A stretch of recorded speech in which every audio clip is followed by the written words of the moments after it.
Good afternoon. We will call together the Legacy Funding Finance Committee to order. And I do believe we have a quorum in the room.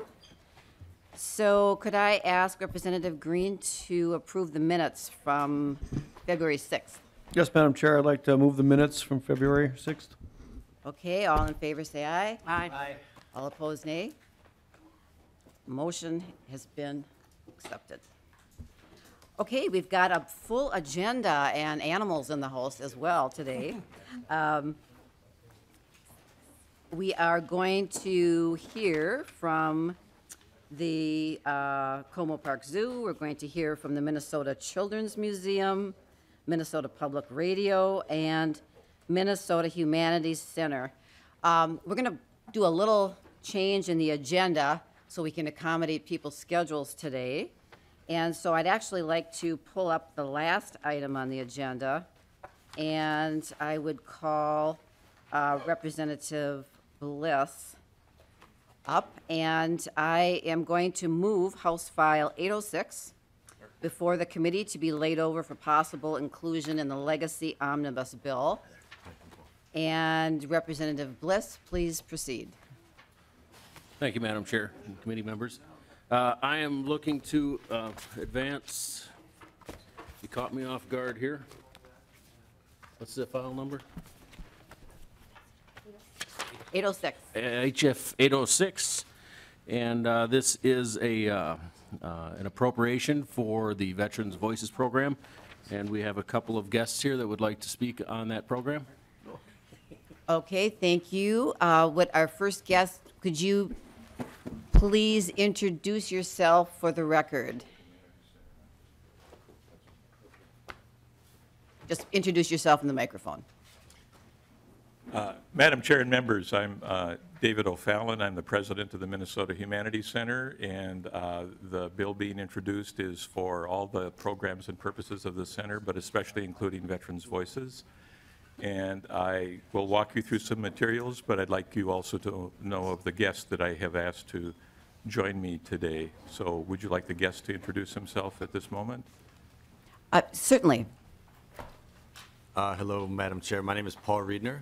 I'm from Red Wing, Minnesota. I served in the U.S. Army as a deep sea diver for 4 years with one tour to Iraq, and now working with the Minnesota Humanities Center. Okay, thank you.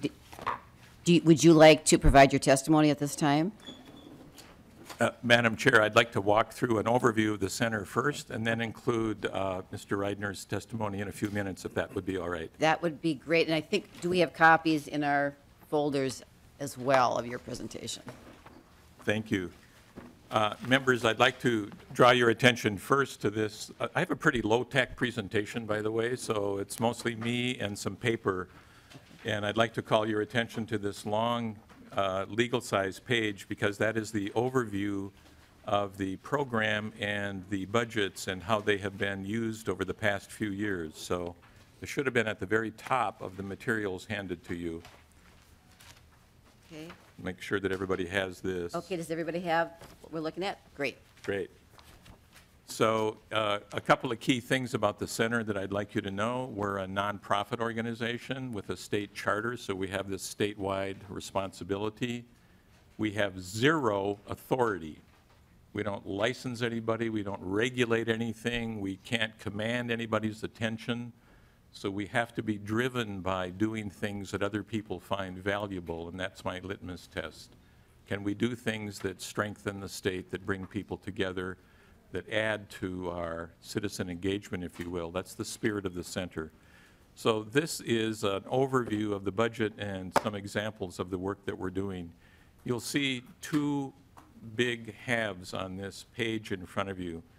The left-hand green box is the funds that are appropriated specifically to the Humanities Center for the purposes and programs of the center, including especially Veterans Voices, but education in a broad number of ways.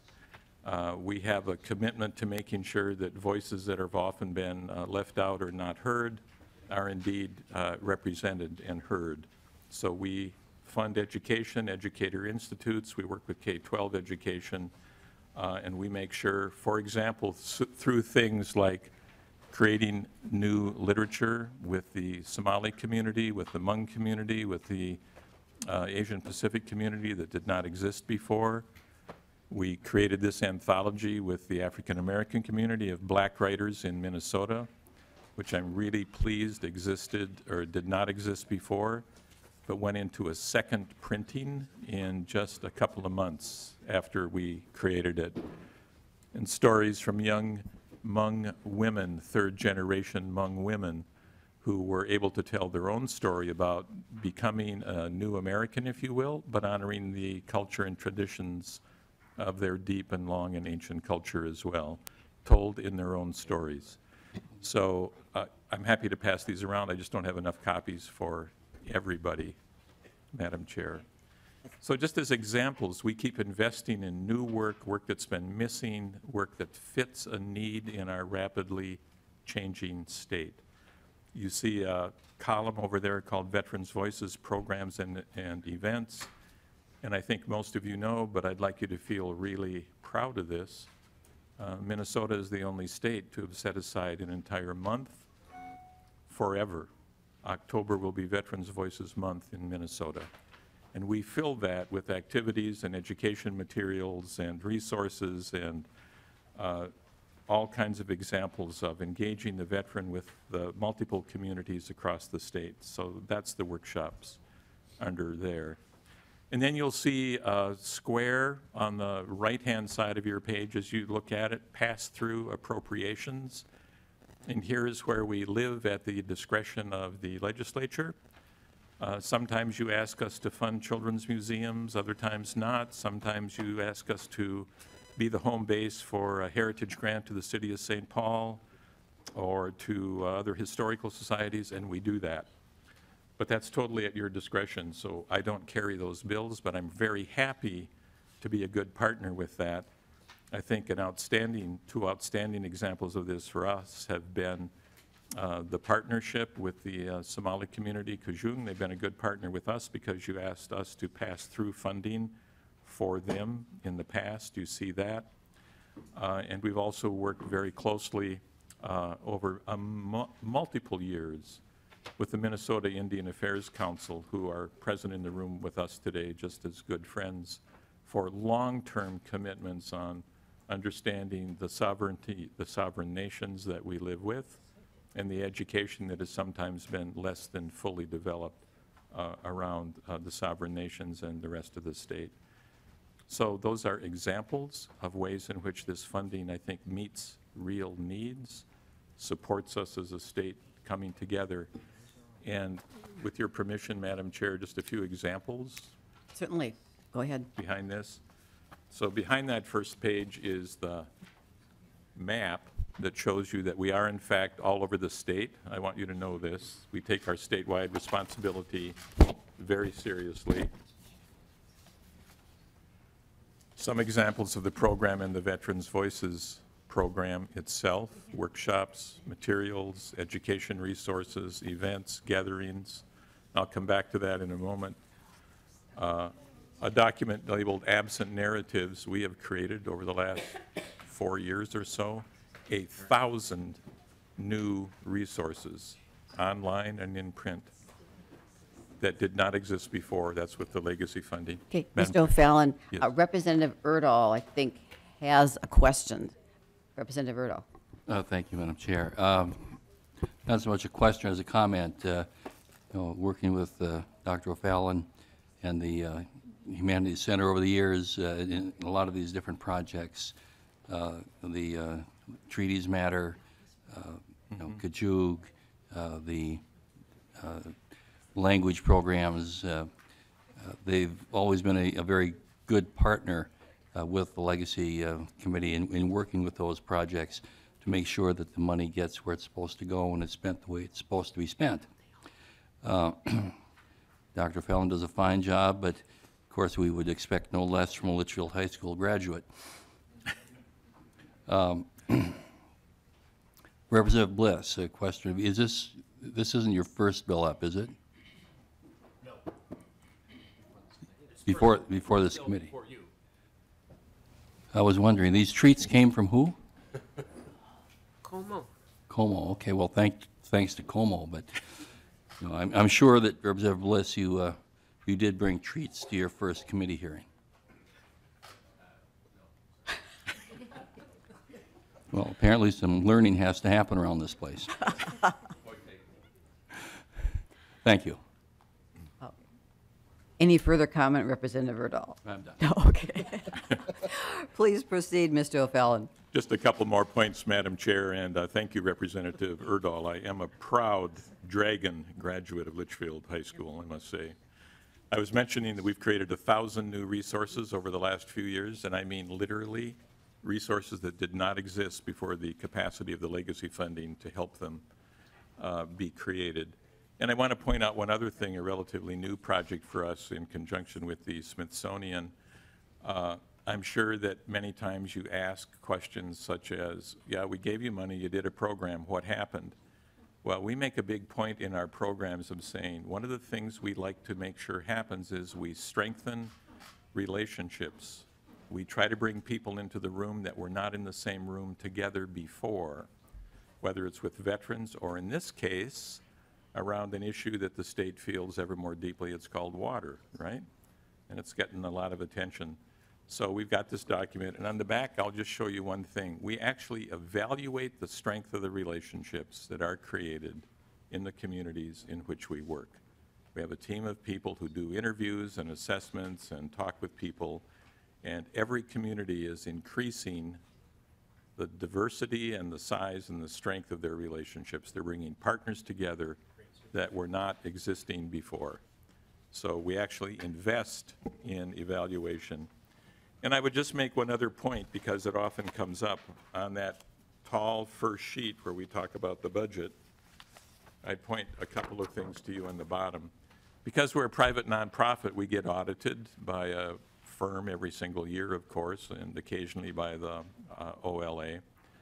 And I want to point out to you that our overhead as an organization is 8.5%, not 20% or 30% or 15%.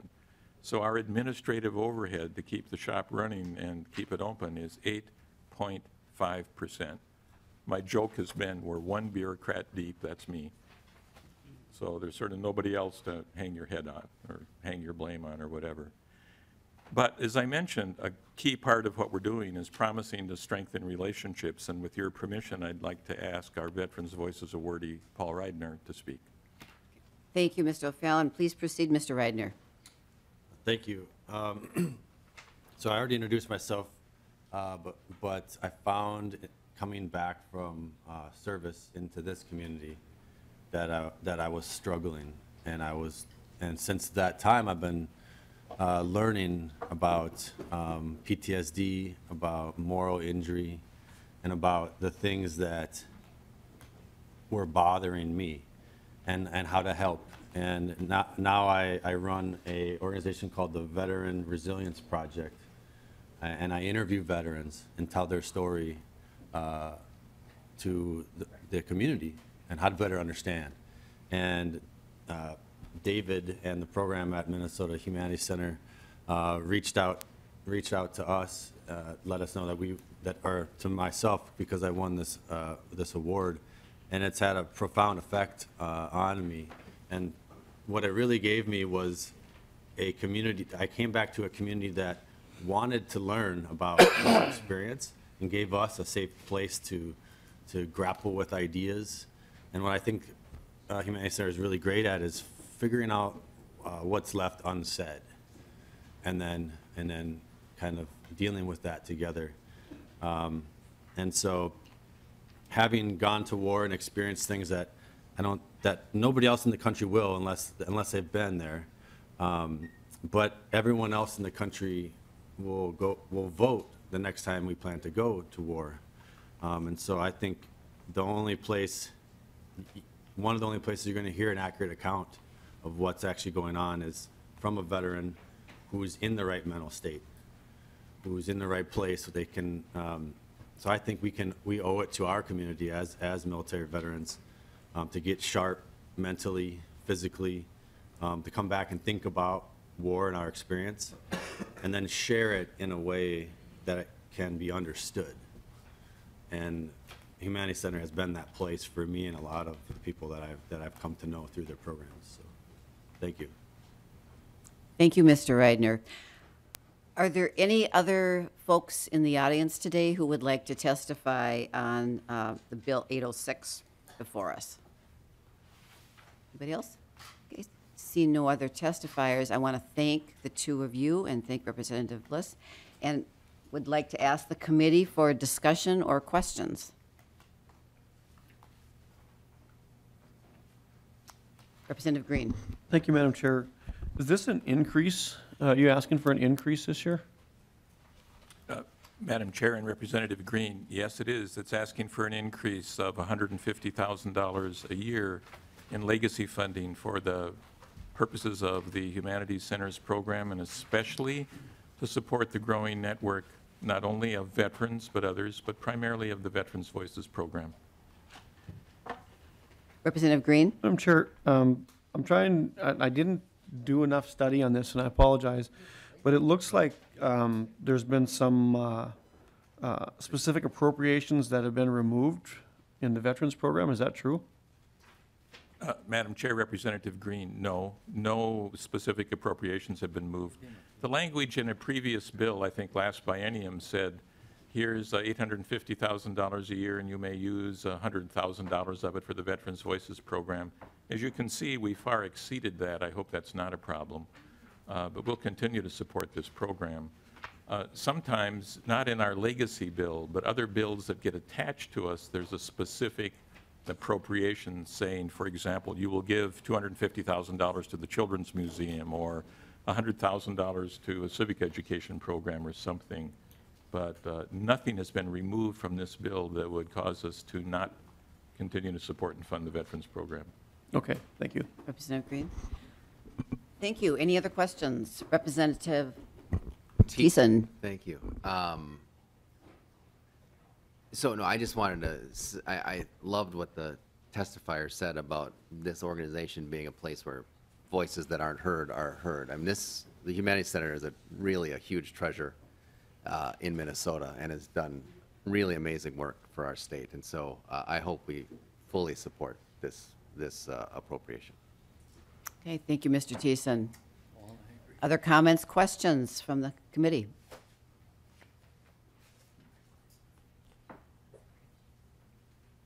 Okay, Representative Bliss, do you have any final words? You might have some final words for Representative Urdahl, I'm not sure. Thank you, Madam Chair, and I appreciate you hearing this bill, and I urge a yes vote. And to Representative Urdahl's point, I have learned my lesson, and it will not happen again. Thank you. Okay, thank you, Representative Bliss. So, House File 806 will be laid over for possible inclusion in the Legacy Omnibus Bill. Thank you so much today for our guests. Thank you.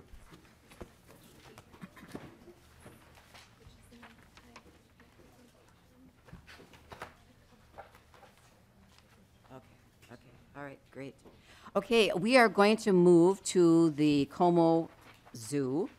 Representative Lesch, who will be presenting, will be here momentarily, but why don't we just move forward and have our testifiers get into position and ready to go.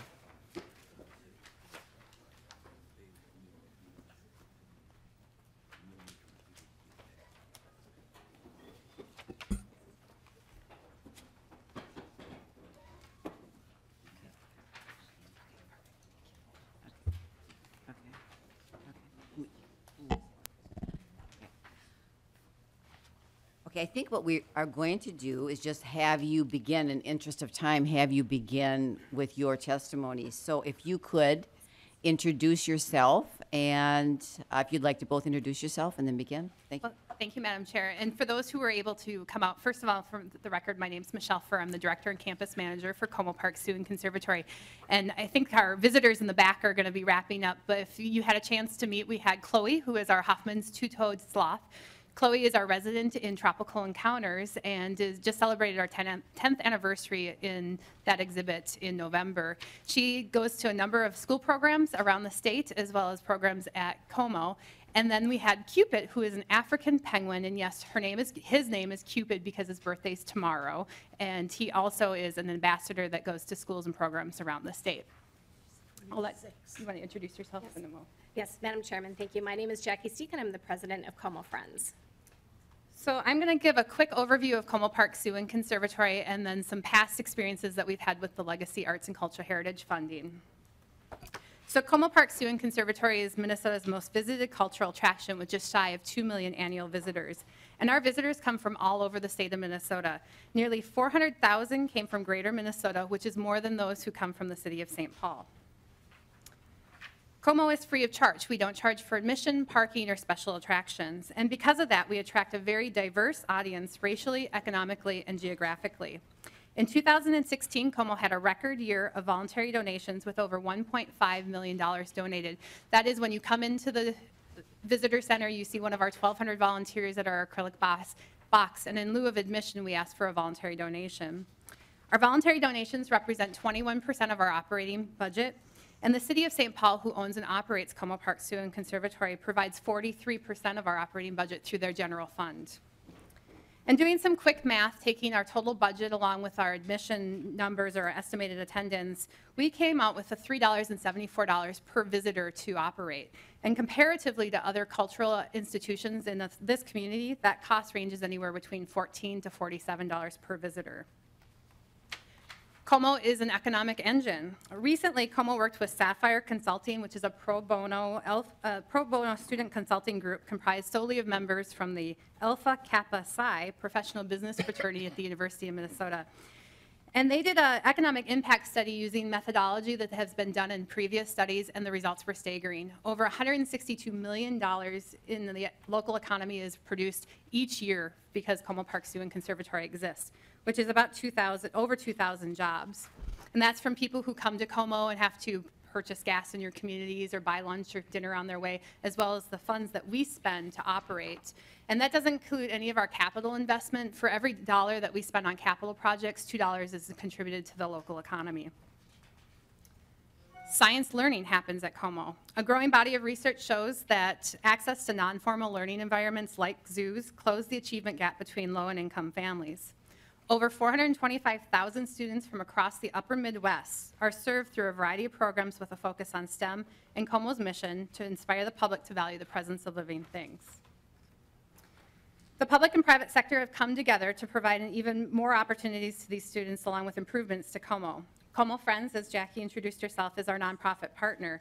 And together we are an effective private-public partnership working together to leverage state and city funds through individuals, corporations, foundations to serve our growing and diverse audience. Our public investment has rallied private support for both capital projects and programs, and over the past decade has raised over $37 million. At Como, we have been successful stewards of the legacy funding for a number of initiatives, including STEM-based education programs, a youth engagement program, habitat renewal, a Minnesota garden that will be opening in June, special exhibits, and introducing music to a variety of new audiences. We have seen firsthand the impact that these and similar programming can have in our ability to reach Minnesotans across the state with the work that we do. For the next biennium of fiscal year 18 and 19, we respectfully request $1.5 million per year to continue these valued programs and increase our reach for even more Minnesotans. I'm going to give a brief example of some of the programs that we've done and how it can be expanded. But the first and most popular program and has the highest demand is our Como Residency Program. The residency program offers week-long experiences for an entire class to use the zoo and conservatory as their classroom, with our professional education staff teaming and partnering with their teachers on their curriculum. Each year we reach over 750 students, and we've expanded the program to reach even more in greater Minnesota by modifying the program where our team goes to their school for 3 days and they come to Como with free transportation for the rest of the week. I have a brief video that I'd like to show that shows the residency program in action, if I can get it to play, which didn't happen. Bear with my technology.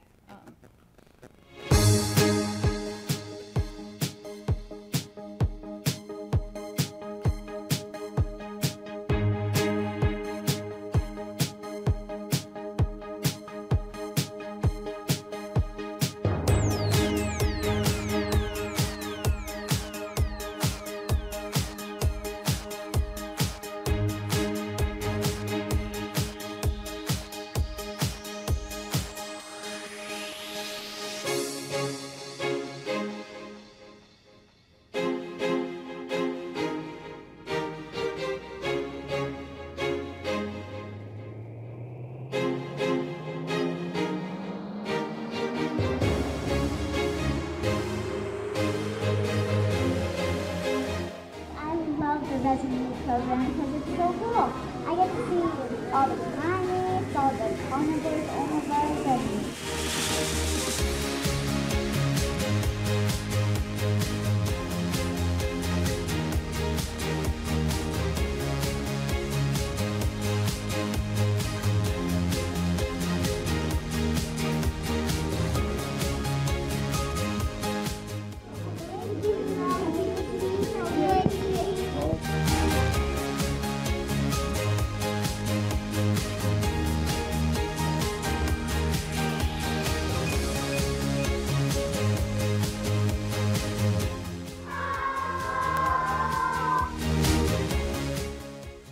As you can see, a lot of smiles and fun, but most important, once-in-a-lifetime learning.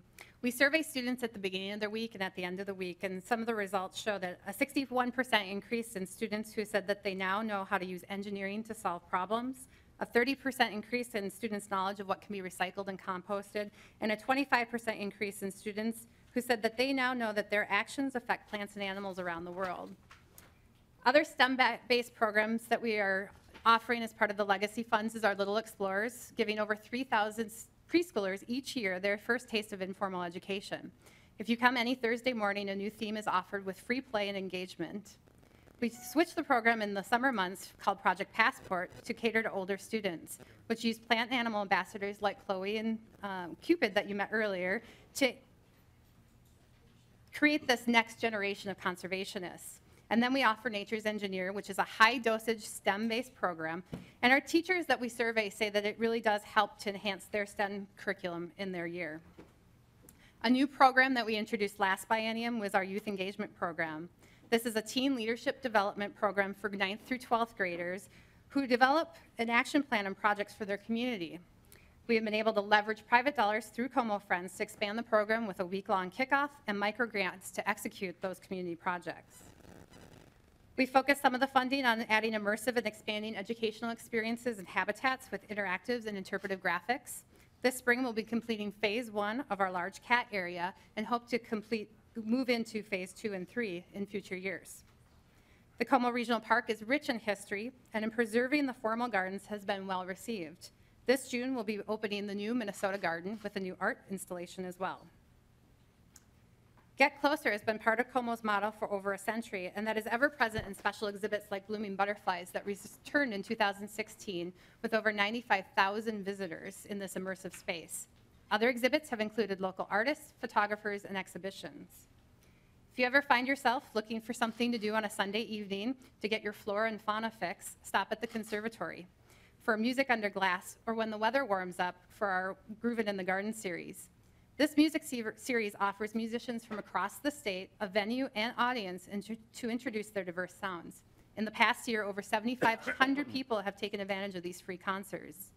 We've expanded the program to Music Mondays with a roaming band on the grounds, enhancing the experience and building music appreciation to the general public.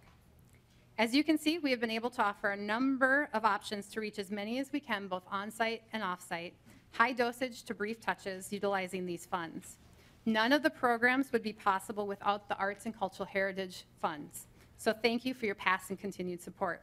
These funds further allow Como to expand our education support for all Minnesotans, allowing us to interweave arts, culture, and history into their experience while preserving our 100-year-old facility for generations to come as the top cultural destination for Minnesota. We'll take questions. I think Jackie has a few comments, and then we'll take questions. Thanks, Michelle. So Como Friends is a nonprofit partner of Could you state your name again, just for the record? Thank you. Sure. Yes, Madam Chairman, my name is Jackie Stika, and I'm the president of Como Friends. And we are the nonprofit partner of Como Park Zoo and Conservatory. Our work primarily focuses on securing private dollars from corporations, foundations, and individuals for the zoo and the conservatory. And over the last 15 years, we've contributed $37 million that have made possible major capital improvements, new gardens and habitats, expanded education and conservation programs, and best practices in animal care and horticulture. Included is pairing private support with the investment from the Minnesota State Legislature through the Arts and Cultural Heritage Fund in our high-demand STEM-based education programs and in helping to preserve Como's collection for the 21st century audience. I'm happy to answer any questions that you may have about this highly successful public-private partnership between Como Park Zoo and Conservatory, the state of Minnesota, and Como Friends. Okay, well, thank you very much. And as you were presenting, we were presented with the beautiful heart-shaped Valentine cookies you brought today. Thank you very much. Beautiful. Representative Urdahl has a question. Thank you, Madam Chair. And I was intrigued by the butterflies a little bit. Now, are these primarily native Minnesota butterflies? Madam Chair, Representative Urdahl, actually, when we do that, we actually bring butterflies from all over the world into the habitat. We are permitted through USDA to acquire the butterflies. We bring them in the pupae stage, and then they emerge, and then we release them into the butterfly hut. So they're all butterflies from around the world. Representative Urdahl. Thank you, Madam Chair. So the butterflies are in a self-contained, they are born, live, and die at Como. Yes, Madam Chair, Representative Urdahl, as part of the permitting process, every butterfly is accounted for throughout its entire life cycle while it's at Como. Nice if you could, raise a few thousand monarchs and just let them go. It's possible now that we have the infrastructure. Okay, thank you. Other questions? Representative Green. Thank you, Madam Chair. Am I reading this right? Are you asking for an increase of $500,000 a year? Madam Chair, Representative Green, yes. Our request is $1.5 million. We were receiving $1 million per year in the past biennium. It's similar to what our request had been in the last biennium so that we can expand our programs for even broader reach throughout the entire state, both in the residency and the number of the initiatives that I mentioned. Okay. Looks like you're going to be receiving these funds through the, excuse me, Madam Chair. Yes. Okay, it looks like you're going to be receiving these funds through the Department of Administration. Can you tell me if you know if they've resolved their problems with the OLA report? Madam Chair, I am not familiar if they have resolved those pieces. Representative Green. Do you have any kind of a backup plan? Because if they have not, then they won't be able to administer these funds. Do you have anything in the works? Madam Chair, Representative Green, so all of these projects would not exist without these funds. I know with the percentage, if that's what you're referring to, the percentage that they're holding for this year, we've resolved that for this biennium with the decrease in some of the program offerings that we were offering this spring. But with something like residency program, without funding from the legacy fund, that wouldn't exist. We would not be able to offer it from the next biennium. Okay. Is there anyone in the audience here or anyone here from Como that could answer Representative Green's questions? Anybody else? Nope. Thank you. Representative Green, did you have additional follow-up? Representative Thiessen. Thank you, Madam Chair. So do you work with other zoos across the state? Madam Chair, Representative Thiessen, yes, we are an accredited institution through the Association of Zoos and Aquariums, which is our accrediting body. So there's 228 around the country that we work collaboratively with a number of projects from species survival plan to educational programs, including the accredited zoo here in Minnesota, the Minnesota Zoo, as well as the unaccredited Lake Superior Zoo up in Duluth. Representative Thiessen. Thank you, Madam Chair. And I think there's a zoo up in your area too, right? Are you looking at me? Yeah. There's a Duluth Zoo.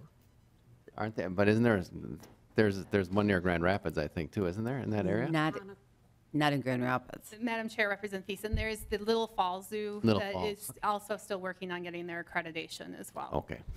So do you, Madam Chair? Yeah, Representative Thiessen. So do you work with those? I mean, so if we're having people coming in to St. Paul from Greater Minnesota, are you working on expanding this program to working with those zoos so people don't have to go as far so they could have the program there? Madam Chair, Representative Thiessen, right now none of the programs are collaborative in what we're looking at on these programs. We do work with them on a number of other initiatives, but on the educational programs right now we currently are not.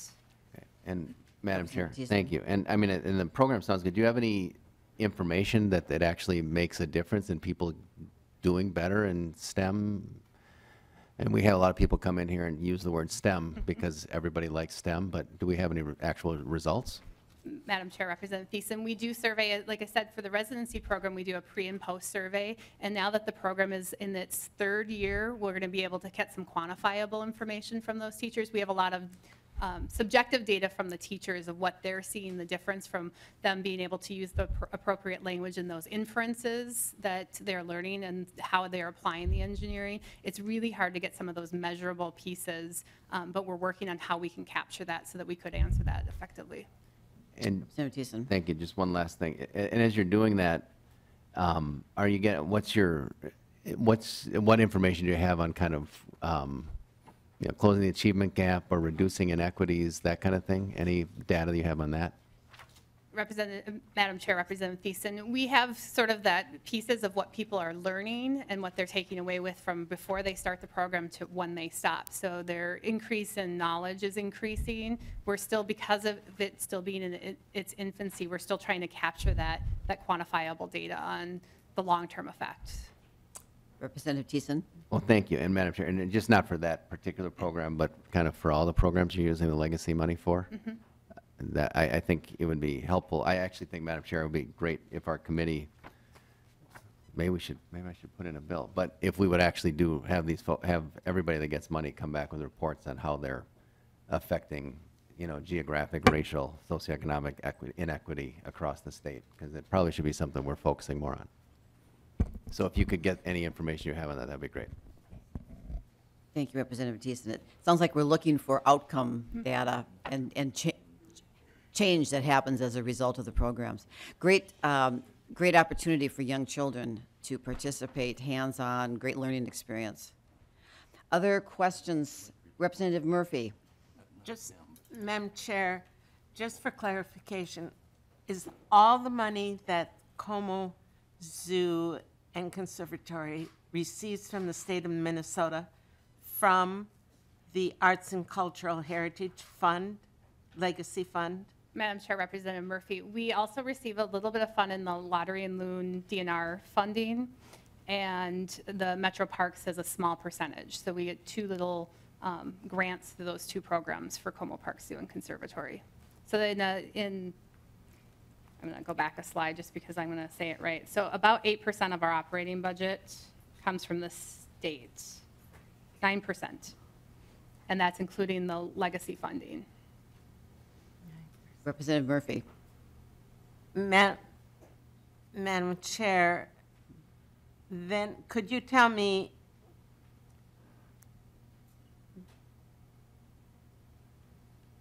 what the initial grant that you received from the Legacy Fund was? Madam Chair, Representative Murphy, back in 2008 in the first appropriation. The first appropriation, I believe all three zoos were in a category of, I want to say 114,000, and then there was a competitive grant opportunity for another 25% of the pot that was assigned to zoos, and we were a recipient of around 65 to 70,000 that first appropriation. Representative Murphy, follow up. And Madam Chair, and have you been complying with the outcomes that are in the guide? Madam Chair, Representative Murphy, yes. We follow that very closely, the outcomes, and then as part of our work plan, we do put some outcome-based. We don't have what Representative Thiessen is looking for in some of those outcomes. We're looking more at the reach and expanding, as well as the number of people that we serve. So we do look at the guidelines in the 25-year framework when we're developing some of the new initiatives like the youth engagement program that was launched last year. We also, with some of those pieces of how we use the funds, that's why you can see it's broad across from educational programming to some of those music series, so that we're reaching all of the right appropriations for what the essence of those funds is for. Representative Murphy. Representative Lilly has a question. Thank you, Madam Chair. Mine's more of a comment. My family's went through a lot of years where things were pretty tight financially, and Como basically saved our lives. It was kind of a place that we could go in the winter and just, and I believe that we didn't really put much into the box at that point of our lives. And I'm just more of a comment. I'm pretty impressed that you can do all that for $2.74 per customer or client or visit, and then I'd be curious who you don't have to say out loud, but maybe we can find out who the $47 one or something you said, that's something's going on there, that it's but maybe there's a reason, I don't know. But just really a blessing. I know that you put up, you had that garden. You said that it won't open till June, but I think I visited a garden that was Legacy Dollars, because I believe I saw a sign there in the last a year or so. But anyways, really a lot of good things going on, and I just I know you can't really measure some of what Representative Thiessen's saying, but certainly the faces on the kids and just watching them discover just all the different things and playing certainly has a lot of value. But I don't know that we can always put numbers on some of that, but not that it's bad to ask the question. But yeah, thank you very much, and what a treasure. I don't live in St. Paul, but a lot of us come in to use it and enjoy it, and it's really a blessing. So thank you. Madam Chair, Representative Lilly, yes, the forecourt that you mentioned, the gardens, we opened the Centennial Garden. That was funded in the last biennium as part of reintroducing and preserving some of the rich history of Como Regional Park that had all of these formal gardens. And so the new Minnesota Garden will be adjacent to that, and will bring homage to the 150-year history of the regional park. Representative Lilly, any follow-up? No, thank you. Okay, well, I thank you for the testifiers. I see Representative Lesch is here. Would you like to present the bill?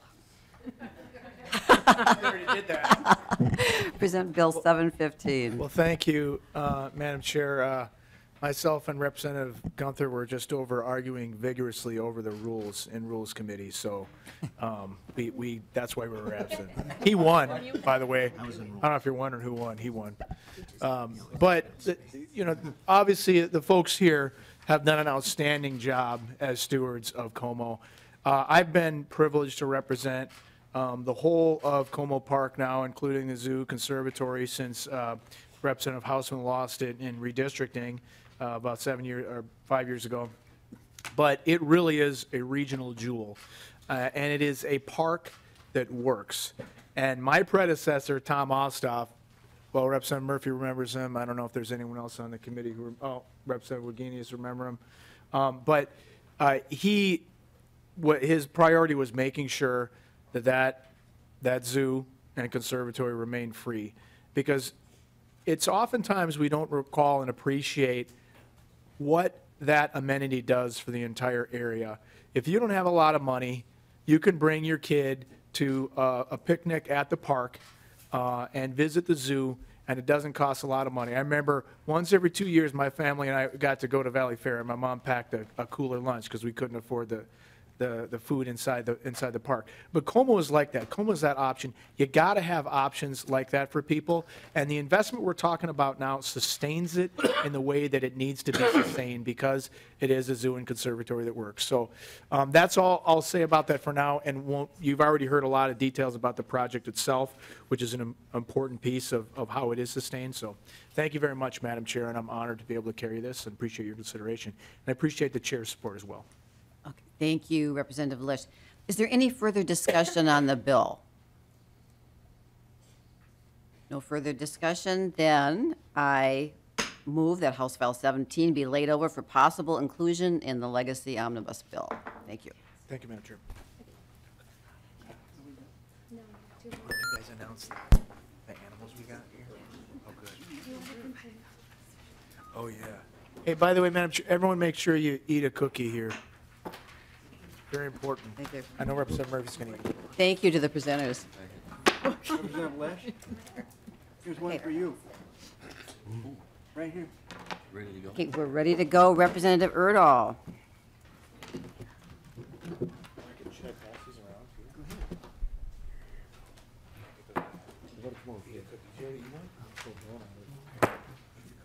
Sure, I'll take one. Thank you. Steve? Mary? Not right now. After. I saw that look.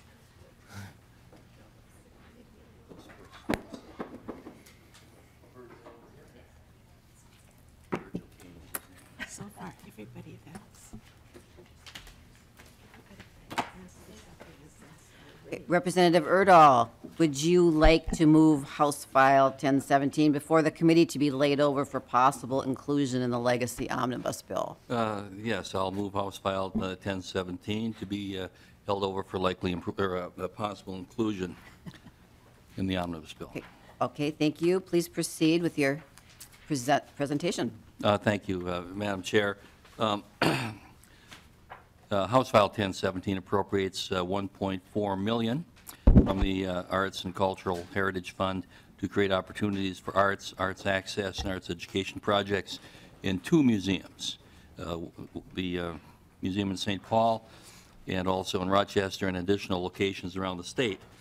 This appropriation will allow the museum to expand access to the museum in St. Paul and Rochester and at these other sites by developing a new model for creating and delivering more dynamic museum experiences, introduce a changing lineup of exhibits, extend artist and maker-led studio programming into communities around the state, and engage community partners to enhance exhibit themes.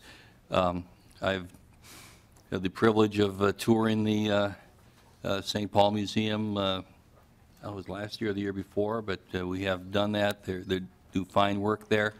I'll also just mention that we have other children's museums around the state that I'm sure will also be seeking some funding. And these do, I think we're maybe up to about 6 of them now, and they do good things around the state for our youngsters who can learn from this type of environment. But we are specifically today talking about the St. Paul Museum, and which also works with Rochester. And so with that, I have a testifier. Okay, please introduce yourself for the record. Welcome. Yeah, thank you, Madam Chair, committee members. I'm Diane Kreisen, president of Minnesota Children's Museum. Go ahead. Welcome. Thank you. Thank you. So I just want to start by highlighting that the mission of Minnesota Children's Museums, like the other children's museums around the state, how we word our mission is to spark children's learning through play.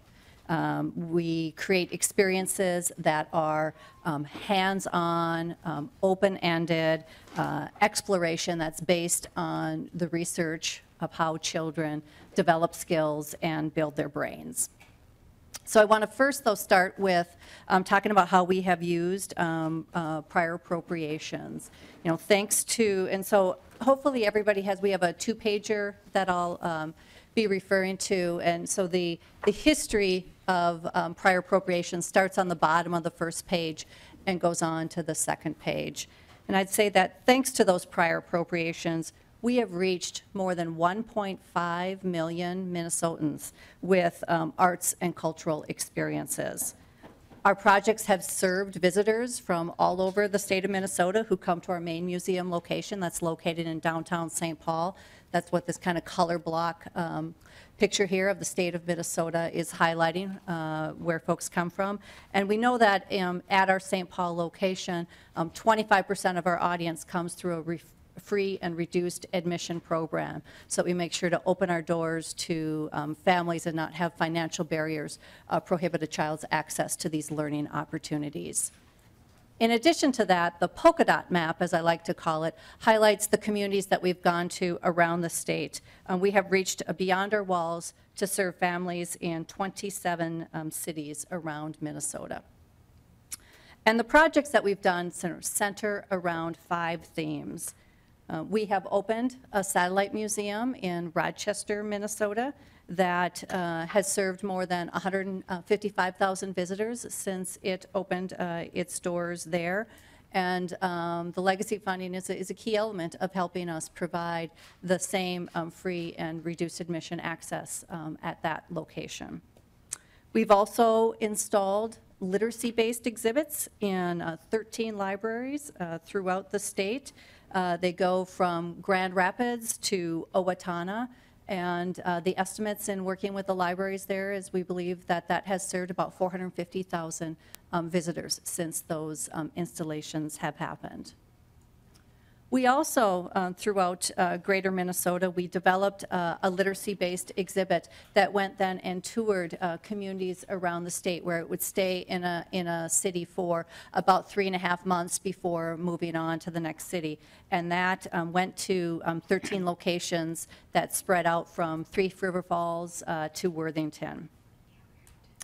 Fourth, we have opened a pop-up museum at the Mall of America, while our main museum is under construction as we had galleries closed, and now we're actually fully closed at this moment in time, to provide a children's museum experience while that is happening. So at the Mall of America, it opened in October of 2015, and will run through April of 2017 as our construction is complete. And so we have been able to serve more than 100,000 visitors thus far at that location, and can definitely see the huge bump up in attendance once we fully closed at the St. Paul location for the last stages of construction. And lastly, we do offer new experiences at our main museum that wouldn't be possible without legacy funding, so we can provide a variety of experiences for children and their families. They're from art and maker projects that use real tools, give children exposure to often using those tools for the first time, to kind of hands-on STEM-based activities, such as the opportunity to explore with digital media technology.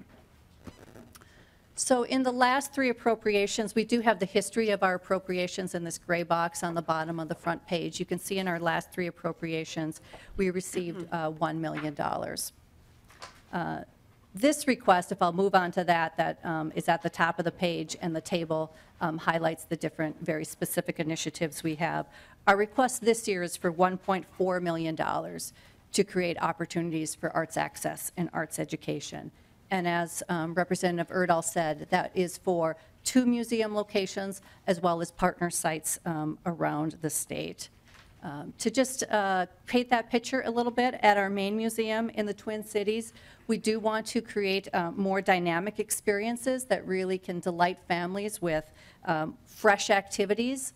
We want to move away from having permanent exhibits where there might be that tendency to say, oh, I've seen that, so we don't need to, might not go back to see that again. Because we know that the experiences, the hands-on experiences that we have nurture brain and skill development in children, we really want to encourage repeat visits and increased exposure to new activities. Figuring out how to offer this kind of meaningful variety to families in a sustainable way, that is a challenge that all museums face. But what we want to do is we really want to involve community members. We want to involve their ideas, their talent, their volunteer time to help us develop this new model. These new experiences will likely range from artist-led activities in a studio gallery to changing large-scale collaborative art projects. And then we want to extend those new experiences from the main museum into communities around the state. Just like we did with the Storyland exhibit tour, we will be looking for partner sites in greater Minnesota. We'll then work with those sites to localize the programming and engage their community. And then at our satellite museum in Rochester, as I mentioned, legacy funding allows us to introduce a changing lineup of exhibits and to engage community partners to enhance exhibit themes. For example, when we hosted the exhibit called Children of Hangzhou, which is one of the largest cities in China, we had Chinese community members that provided culturally based programming in the classroom. Funding also ensures access to families who otherwise wouldn't be able to afford to attend the museum. And with attendance outpacing our small physical space there in Rochester, we're planning to grow the museum. Increased support would help us engage the community in planning for new experiences that uniquely reflect that that museum is designed by and for families in the Rochester area. And then across all these locations, that third strategy there about empowering parents, that's really our mission too, is to empower parents with knowledge to enrich their children's learnings. We want to leverage a mobile technology platform that is commonly used in museums to allow visitors to kind of self-access additional information. In our museum and partner sites, we want to customize that content to reveal the learning that's happening in each activity, the learning that is about foundational skill development, that's deeper than the actual concrete activity the child would be engaged in. For example, in the studio, the activity might involve sewing or woodworking, but the skill development is really about developing critical thinking skills, which research shows can be cultivated and learned. And then parents can also sign up for ongoing series of tips and ideas for how they can encourage those hands-on activities at home, thus extending the learning and developmental experiences for children. So lastly, I want to just end again by talking about who children's museums serve. You know, children's museums is the only museum type that is named for who we serve, not the topic that we present. You know, that really helps us to keep our visitor front and center in our mission. And children's museums really uniquely serve the youngest audiences in our state, families with children from toddlers to elementary school. In 2015, in the last appropriation, children's museums received 1.5% of funding from the Arts and Cultural Heritage Fund. Whereas I'd like to note that children 9 years old and younger actually represent 13% of the Minnesota's population. So at Minnesota Children's Museums, I showed you the chart. Yes, we serve families who come from all over the state. And while our museum in the Twin Cities is the largest museum, kind of by far, both in physical size and in terms of audience size, we believe in also having children's museums or in regions around the state that really increase a children's exposure to hands-on learning. I mean, that's why we opened a children's museum in Rochester. And other communities, Duluth, Mankato, Grand Rapids, and now in Hutchinson, have independent children's museums. And that's wonderful. I mean, children's museums, we aren't in competition with each other. We're a collegial, collaborative field that align around a shared mission. And so together, we are advocating for increased funding being directed to children. You know, this funding has a dual benefit of providing joyful arts and cultural experiences for families and also being educational and developmental for children in those critical early years. And we believe that's a real win-win. Thank you. Thank you for your testimony, Ms. Krazan. Questions from the committee? Discussion. Representative Torkelson. Thank you, Madam Chair. I was out of the room for a moment. Perhaps you covered this, but your current capital project that is ongoing, I think I heard a radio story about a delay. Can you talk about that, or have you already covered it? Yeah, no, thank you for the question. I haven't. Madam Chair? Wait, yes.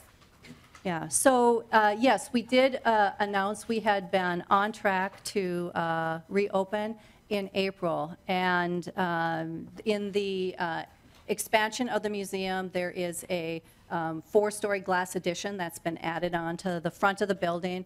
And there's an exhibit where, ironically, we called it the Scramble, because now I feel like we're really scrambling. But there's a 4-story climber that is being built into this space where it goes up all 4 stories with various ways to climb up it and slide down it, and a netted catwalk 40 feet above the ground. A very unique custom-built structure. Not a lot of vendors in the United States are capable of the steel work that's involved with that. Unfortunately, the vendor that we selected, a family business in California, went out of business. And so we had to find another builder for that. Luckily, the contract that we had with it had a performance bond. So it's not a financial issue. The insurance company is, and that bond covers any increase in cost that are associated with that. But that, because it's so integrated with the building, you know, we have, the construction manager can't finish the building until those pieces come in and start to be erected in that space. So it unfortunately impacts our completion of construction on the first floor. So after working through all that, it's just going to take a couple months longer to complete that, which is frustrating to ourselves, frustrating to our members, but it will be fantastic when it's done, and I can't wait. Representative Torkelson. Oh, thank you, Madam Chair. So if you could just kind of describe the timeline on that. And also, I believe you've had a temporary exhibit at the Mall of America. Will you be able to keep that open until your new building is ready for occupation? Thank you. Madam Chair, Representative Torkelson. Yes, we have a pop-up museum, thanks to legacy funding, at the Mall of America that has a lease through the end of April. And unfortunately, at this last minute, we are not going to be able to extend that for families. So unfortunately, there's going to be about 4 to 6 weeks when there won't be any children's museum in the Twin Cities, which is unfortunate. Folks can go to Grand Rapids or Mankato. Duluth and Representative Urdahl, I think that's a great idea. Representative Torkelson. Well, thank you. So it seems a little disappointing that we're going to be dark for quite a while, and that this glitch in your building process is holding up bringing these services back to the community and to the state. When did you find out that this exhibit would not be able to be delivered? Yeah, so we got word of the issue with the, that the prior company went out of business. We got word right before Thanksgiving. It took a while to sort out the schedule because there is a buyer of the assets, and we were hopeful that that buyer could keep the project on track.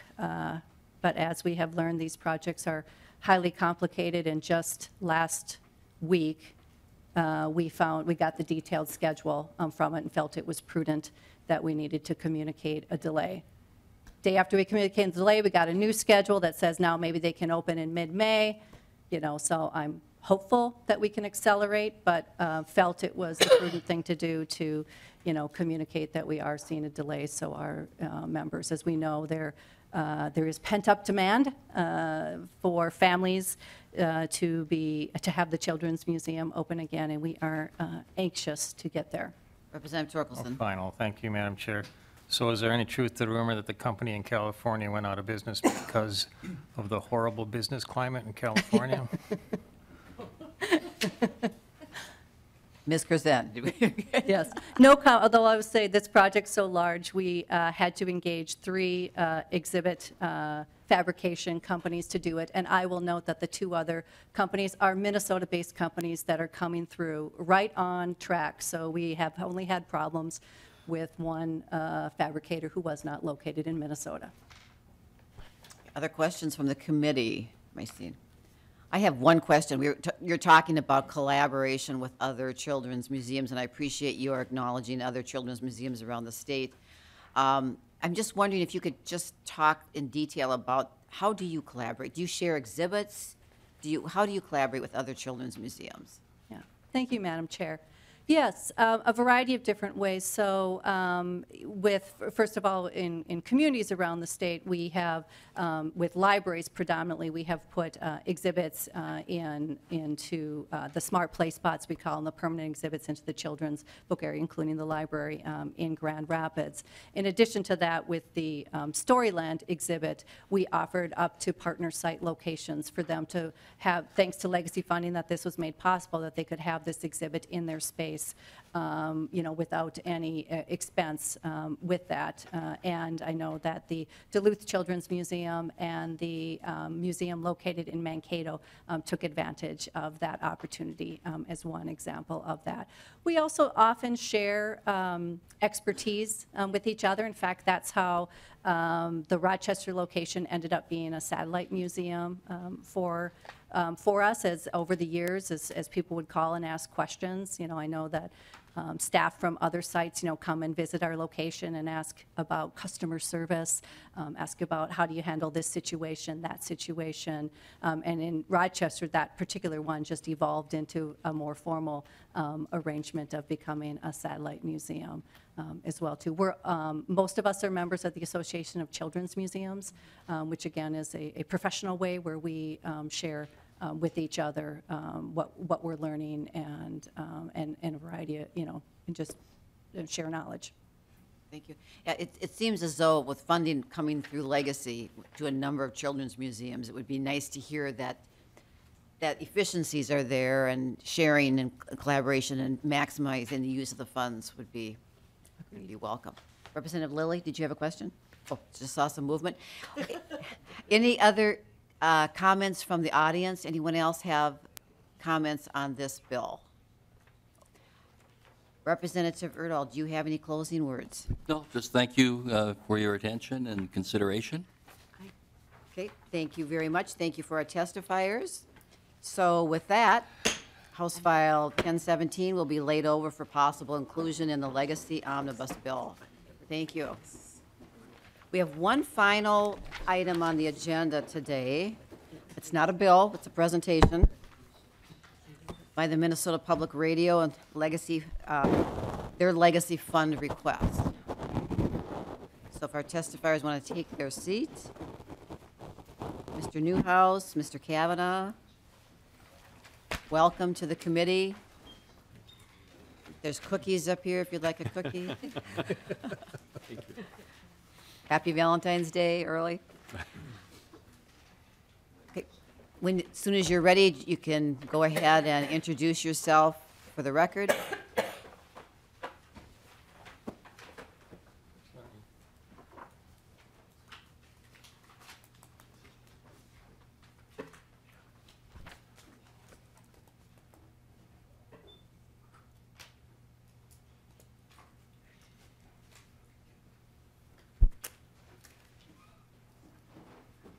Thank you, Madam Chair. I'm John Kavanaugh. I am Director of Public Affairs and Government Relations at NPR. Joining me is Brian Newhouse. He's the Director of Classical Programming at NPR as well. I first of all want to say thanks to all of you. By and large, we have met with everyone in their offices already and have explained a lot of what you'll be hearing today.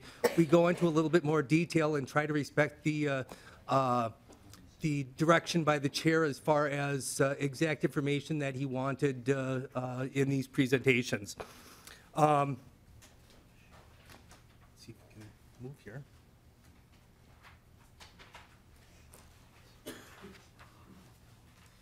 Want to point out that NPR has just begun celebrating its 50th anniversary. We started in January 22nd of 1967 up in Collegeville. We have since grown into a 80-station network throughout Minnesota. It reaches 95% of the state and over 900,000 listeners per week. We are lucky enough to have a network that provides also for the emergency alert system. We provide the backbone in Minnesota, so when emergencies arise, but that's also in another committee. I do want to say thank you to the committees, those of you who have been on the committee in the past and those of you who have passed our bills. The legacy grant for the 2016-2017 biennium, we received $3.2 million. That's 1.6 per year during this the current biennium. I want to focus a lot of what we're talking about today on the legislative guide for the legacy grants. For Minnesota Public Radio, we focus on 4 specific areas: preserving Minnesota's cultural history, supporting music education in Minnesota classrooms, experiencing art events live, and highlighting Minnesota artists as well. And if you watched the Grammys last night, you absolutely saw some great opportunities for Minnesota to be focused upon, particularly with Prince at the end. The first item that I want to point out from your handbook or your guidebook is investments in public broadcasting should expand Minnesotans' access to knowledge, information, and access to arts, and Minnesota's history and cultural heritage. One of the programs that we have at Minnesota Public Radio is the archive program. What we do is we spend time archiving news stories, whether they are political, business-related, or cultural, and make sure that for posterity purposes in Minnesota, that students, that educators, that anyone who has interest in history, or if you want to go back and look at what other people have said throughout time, that they have access to it. We work with the Historical Society and the Minnesota Digital Library. We had focused on actually archiving 2,000 stories this past year. We have successfully archived 22,000. To me, that's an astounding increase in what we have, or what our goal was. And we look forward to trying to match that this year as well. Another aspect from your legacy funding guide is funding for the arts education should include lifelong educational activities meant to impart knowledge, teaching of a new creative skill, or further developing an existing skill in any arts discipline. At NPR, we have 4 different classifications that we look at. One is through our classical NPR station. The other is through the current station. Another is NPR News, and then we also have events as well that we do. The methods that we look at is, first of all, access. We want to make sure that people have access to whether that's music or information. The second is to encounter. That is to experience live events. It's not just a matter of listening, it's not a matter of watching it on TV, but actually encountering and experiencing that live music or art. We want them to participate. It's not simply a matter of sitting back and watching a live event, it's actually getting people involved, whether it's students, whether it's adults, that they actually participate in those events. We want to perfect. We want people who are musicians, artists who are actually already involved in it, to be involved with the professionals, to be involved with artists who have honed their own skills and that can bring them along, bring others along to that level of success as well. Lastly, we want to make sure that we give them the environment to perform. It's not simply a matter of having a good art skill, it's also a matter of being able to put on a show as well. It's also being able to find an audience for what you have developed.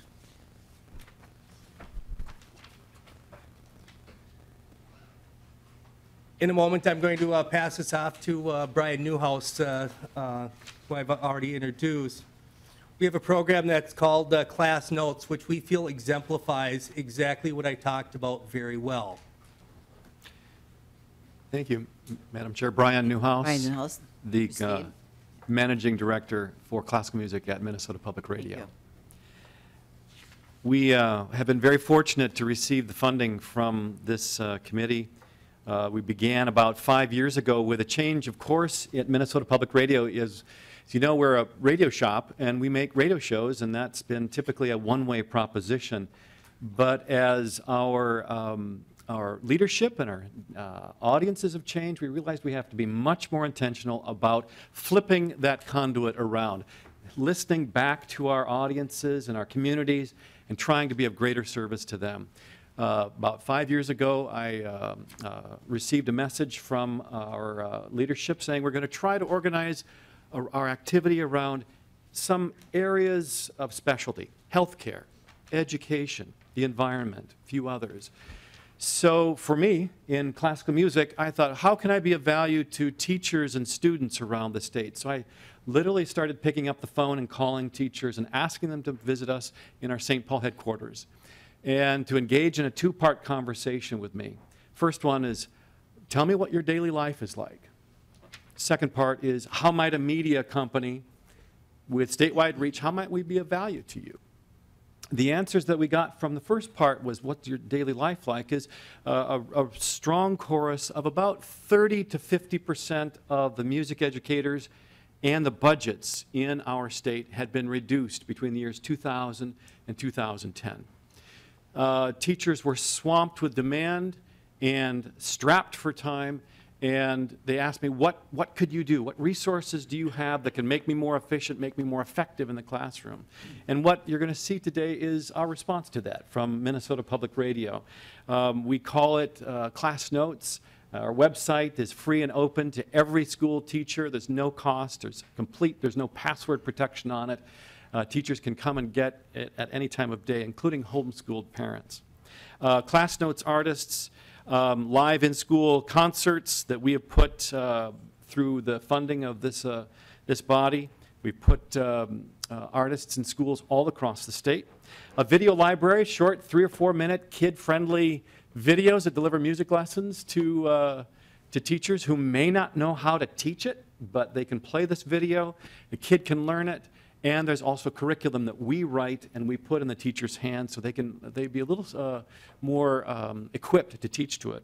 An audio backpack is a piece of software we developed that gives teachers the tools to grab a short piece of music and put it in a playlist, and then to use it as a teaching tool in his or her classroom, and when they're teaching all the elements of music. The Class Notes is the thing I spend the most, I think, gets most attention for us. This is a program where we have been across the state as much as possible with these artists you see here. These are all Minnesotans. And this is how we think we're hitting 2 birds with 1 stone, helping kids in schools, but also advance the careers of Minnesota artists. So we're putting these artists in schools all across the state. Here you see some of the track record of where we've gone and how many children we've served. In last fiscal year, it's been about 25,000. This year, we're partway done through the year. It'll probably be another 25 to 30,000 Minnesota schools. This year, around 65. We're on track to hit that. We split it, trying to get as much outreach into greater Minnesota as possible. We want to be good stewards with the funds, so some years we get more take-up of the program in the metro area, so we don't have to spend quite so much on travel. But we also realize we are beholden to all the citizens of Minnesota, so that's why we're very intentional about getting out into greater Minnesota. And I'm thrilled to let you know that this year, this is our 4th year of this program, and we will have served in November, we served our 100,000th Minnesota school child with this program, with these free in-school concerts and the curriculum for the teachers. About half of them are in schools with free and reduced lunch. Sometimes they are much more, sometimes much less, but on average, it's about half of the kids are at or below that poverty marker. And here you see the towns where we've been in. One of the pleasant problems that I get to deal with is the phone rings, as it did twice last week, with district superintendent saying, we've heard about this, can you come to my district? And our funding is set. We have a finite limit to it, and what we've often discovered is that demand for this program always outstrips capacity. So we have to say, we'll put you on the list for next year and try to get to you. And as I said, it's nice to know that that you're wanted, and this is actually delivering value to communities. So that's a bit about Class Notes. The next item we do is try to build community with a project called Bring the Sing. We've been in a couple of different towns. We've just gotten this off the ground last year. It is a community singing event. We started it in Duluth. People from all over the state, we find, want to sing together if there's a good reason to do it. Now, why in the world is this a good thing to do? If you read the headlines today, you can probably appreciate the fact when people come to sing together, they don't really wear their Republican or their Democrat or their independent hat. They come to enjoy singing together. And this is the one way we actually try to knit our communities together, by having these as shared experiences, and there's an educational component built into each one of these as well. We went to Rochester in January. It'll be Duluth again next month, and then we'll finish up this current season in Collegeville at St. John's University, where Minnesota Public Radio started. Some of our other legacy programs are on our website. This Choral Stream, which has been a joy to see it grow Because Minnesotans do love to sing, we are the land of 10,000 choirs, that we have about 15 hours worth of music that we provide that's called the choral stream, and audiences can hear the wealth of Minnesota choirs in this stream. And it's free and it's open to anybody who enjoys this kind of music. We're also busy across the state making classical music broadcasts from Duluth, Mankato, Rochester, Fargo-Moorhead area, and putting those on the air and online for everybody to enjoy. Are also very active with the two major orchestras, the Minnesota Opera here in town, and the Schubert Club. This is part of our regional broadcast recordings. Madam Chair, members, in your packet is actually a handout which most of you have already received in office when we visited you, highlighting a lot of those other programs, including some of the live events, Art Hounds, Duluth Local Show, Local Current Blog, and the Local Current stream as well. We didn't want to spend 3 hours running through all our programs, but wanted to highlight a couple of very incredible special ones, and also, again, not overburden you as far as all the other things. We do want to make sure that you are given, however, every opportunity to ask questions about those programs, and also we're more than happy to provide more information with you, for you in the actual 2016 legacy report that we actually just submitted in January. Thank you, Mr. Kavanaugh, correct? Correct. Make yes. sure I get your names correct. Couple questions here. Representative Urdahl. Thank you, Madam Chair, and maybe Mr. Kavanaugh. I was particularly impressed with the Civil War Homecoming, the broadcast of that. Just wondering if there was any distribution of that to schools or anything, or awards given or anything like that. Madam Chair, Representative Urdahl, I don't know if there was distribution since I came on board with NPR in November. However, I'm happy to follow up and see if that's the case, or if not, if we need to follow up and make sure that that schools do have access to that. I do know that under our archive, we have not only a lot of historical news stories, but we also do a lot of musical and some of our some of our radio programs as well that are also on the archive. Representative Urdahl. Thank you, Madam Chair, and Mr. Kavanaugh. And I think they did a DVD on that as well, and there were a lot of fine performances in that one. Thank you. Chair Gunther. Thank you, Mr. Kavanaugh. Before the Legacy Committee was here, how did you get funded?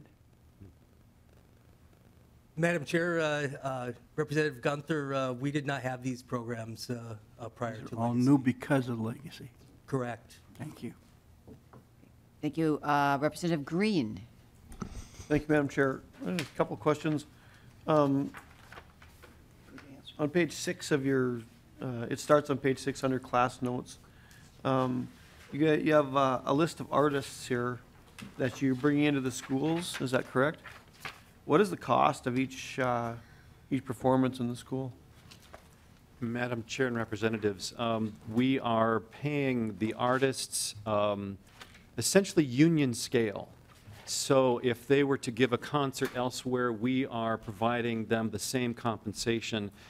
I know that number is available. I do not know the number off the top of my head, and I can be happy to supply it to this committee. Representative Green.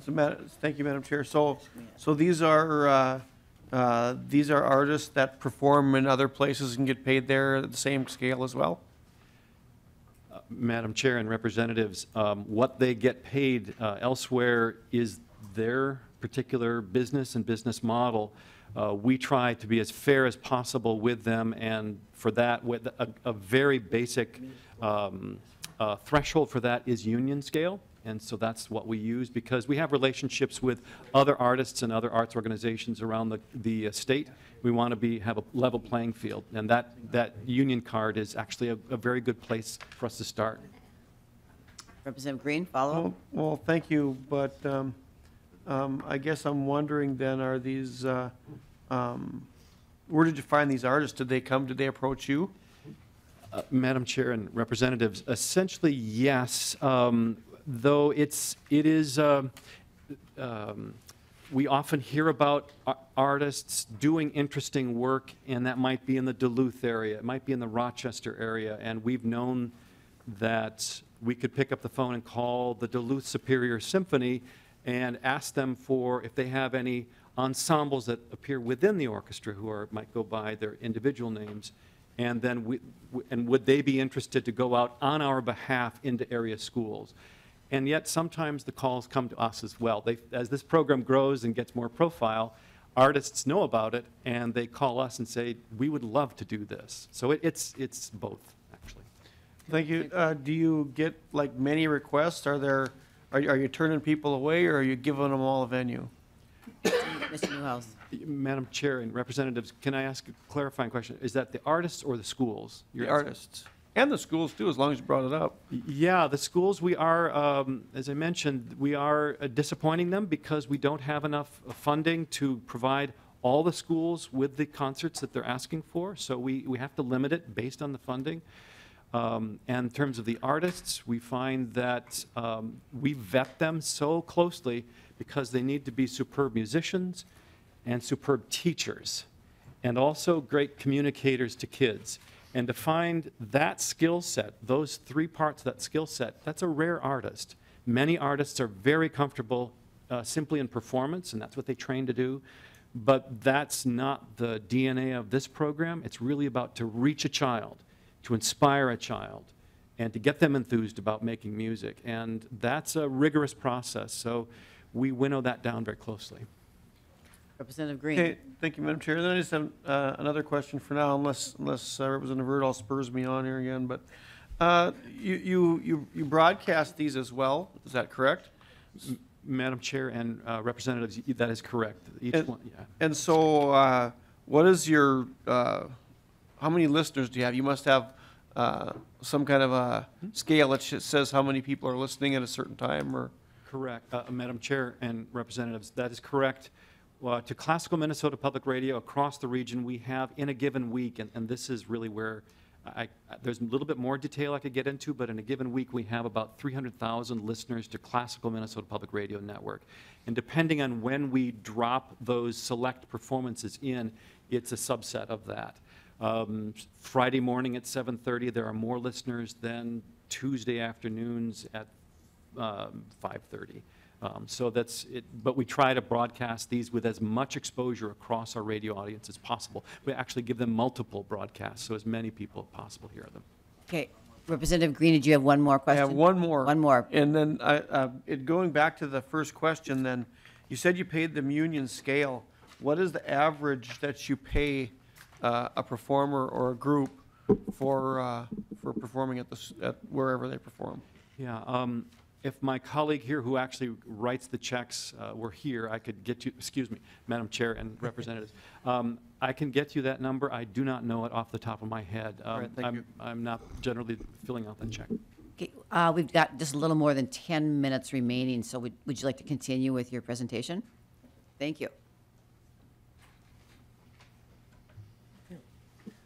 Madam Chair, representatives, I would love to point out a success story that falls under again your legislative guide.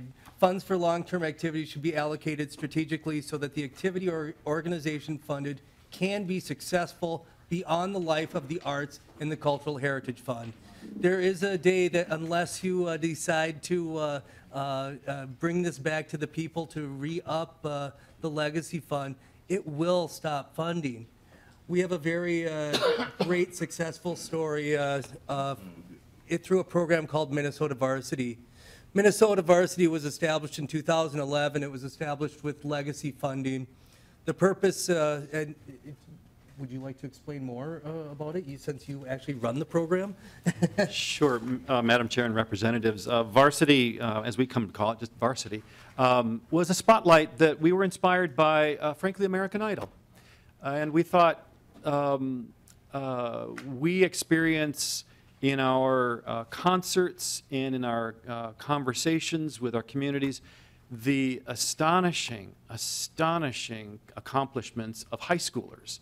who love classical music and who practice hours a day to get good at it. And we wanted to shine a spotlight on them. So Minnesota Varsity was that. Essentially, it's a talent competition that we have a vetting process. Anybody can record themselves. We ask them to send in an iPhone video, audio and video, and we have a round of judging.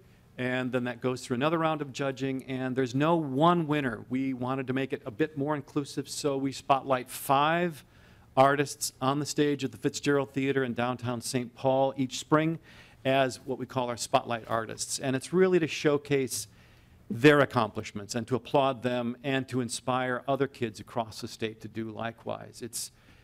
I'd invite anybody to show up. I think it's the last Sunday afternoon in April this year at the Fitzgerald Theater. It's jaw-dropping what these kids can do. That's varsity. Madam Chair, Representatives, I'd like to point out a family from northern Minnesota up in Thief River Falls, the Drevelo family. There have been 4 Drevelo children who have participated in this program and have been very successful. Actually, all of them are still doing music in the upper level right now. I point out a quote from Brianna, who is now at Bowling Green University doing her doctorate in musical studies, and it is just incredible to read her story and the others as well. But she gave classical NPR Minnesota Varsity being part of the reason why she actually was able to go to Concordia University in Moorhead and then to continue on with her doctorate studies as well. The part of the success I want to point out is, again, NPR no longer relies on this legacy funding, and I think that's ultimately the goal that everyone wants, is that to develop a successful program that can go on its own funding and perhaps giving other programs an opportunity. I think what the legacy funding has done is removed a risk in establishing a program that gave us a little bit boost to get the program going, and now it can function all on its own. Following in the rest of our PowerPoint presentation, which you have in front of you, is a breakdown of not only the spending that we have according to each item that I previously pointed out as far as our goals are concerned, and the other slides actually go through and talk about what our goals are and how we have met them. I want to point out a couple things about those slides. First of all, the administrative costs for our legacy projects right now is at 3.44% of the grant. Again, I think we're quite proud to maintain or to limit the costs that we need to for administration. The other thing is that under the different, we'll go to the next slide, under the different project titles and our assessment methods and our measure outcomes, you'll see that we have been very successful in meeting or going above and beyond those. The only qualifier that I place on that is that the asterisk in the areas, for example, stream requests, we projected it was going to be 38,000. We ended up with 380,000. We ended up with 562,000. That's because actually with the death of Prince, we had a demand on our on everything as far as Prince was concerned. NPR served as the archive, served as the information base for a lot of the media throughout the United States and also throughout the world. Madam Chair, I actually will limit, I will move right to our request. Excuse me, I failed to point out that we are coming forward with a $3.5 million request. We are looking at expanding and meeting the expectations of schools and superintendents and parents throughout the state regarding our class notes program. Thank you, Mr. Newhouse. Or Mr. Kavanaugh, does that conclude your presentation? Madam Chair, yes. Okay. We'll cut it short. Okay, is there anyone else that would like to testify or present? No. Oh, Chair Gunther has a question. How much of an increase is that? Madam Chair, Representative Gunther, I believe that's a $300,000 increase. Is that due to increased cost or increased programming? We're looking at increased programming. Again, there's always increased costs, but it's more the programming. Representative Gunther? That's enough. That's enough. Other questions? We have about 2-3 minutes. Any other questions? Okay, if no other questions, I thank you very much for an excellent presentation. Madam Chair, thank you. Thank you for coming today. Is there any other business to be brought before the committee today? Or any closing comments from our, Representative Murphy? Madam Chairman, Mr. Chairman, have you had any indications of what the amounts of money that might be coming into the Arts and Cultural Heritage Fund and the the 4 funds 11 million from projected? Because I noticed that all the bills that we heard today had increases in their requests, and I don't know if the economy has grown that much. Representative Gunther, it looks like the question is for you. I think, according to Representative Knobloch, in Ways and Means, he feels that it would be an increase from 7 to 11 million. We won't know for sure exactly what it is till the February forecast is in March. But I think that's much better than I heard when I first got the chairmanship. I heard it was negative, like many people expected. We don't get sales taxes from internet sales very often, and they're increasing every year, but it's amazing. Our local hardware stores must be doing pretty good too. Okay. Representative Murphy? No, that's good news, and that's more money for lots of things then, perhaps, good things. However, you spread them out through everything, probably not that much. Did Representative Knobloch indicate whether we had a set amount of money that we had to keep in reserve? He other than what we've been doing regularly. He didn't do that, although he did tell us that several of our accounts don't have any reserves, and several of them have 2%. But we're going to stress that we would like to have 5% across the board. I think it's only fair. And not that we'll cut anybody off if they don't, but we certainly want to stress that because there could be a year that we will have a decrease. And we want everybody to be prepared for that. Thank you, Mr. Chair. Good questions, Representative Murphy. Any other closing comments? Representative Gunther, Chair Gunther. No, I think you did a wonderful job. Thank you for the opportunity. Enjoyed this today. Well, with that, we adjourn the meeting. Thank you.